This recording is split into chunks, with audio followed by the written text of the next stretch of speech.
В Башкирии прервали показ информационно-аналитической программы «7 дней» телеканала «Новый век». На это обратили внимание пользователи соцсетей. Все произошло в минувшее воскресенье. Генеральный директор телеканала, ведущий программы Ильшат Аминов, рассказывал о том, как общественники из Башкортостана попросили прокуратуру проверить на экстремизм выпуск декабрьской передачи «7 дней» о спорах вокруг северо-западного диалекта башкирского языка.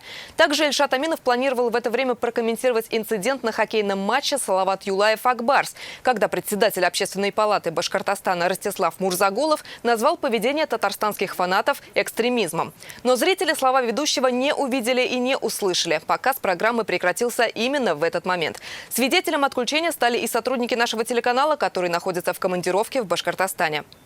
Мы сейчас находимся в Уфе. До этого проводили съемки в рамках программы «Ватан шла» в Туймазинском районе. Включили телевизор, на 30-м канале как раз шла программа наша «7 дней». Ведущий программы сказал, что от международной политики мы сейчас переходим к спорту, и немного коснулся как раз того инцидента, который произошел на матче в Уфе.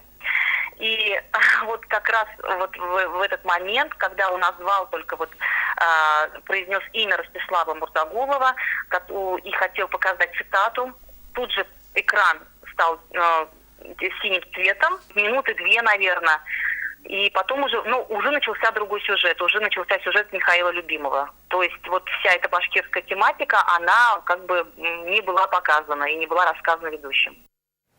Почему технические неполадки возникли именно на этой теме? С чем связано внезапное прекращение трансляции татарстанского телеканала в Башкортостане? С этим вопросом ТНВ обратился в Башинформсвязь и получил вот такой ответ.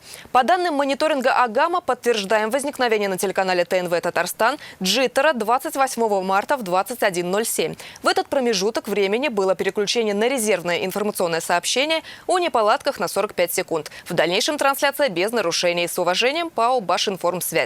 Почему же тогда зрители говорят об отключении на несколько минут, а не секунд? Вопрос пока без ответа. Очень жаль, что башкирские телезрители не узнали мнение ведущего, но вместе с тем программа «7 дней» широко представлена в социальных сетях, и каждый желающий может наверстать упущенное. Закажи рекламу на ТНВ. Телефон в Казани 5 705 100.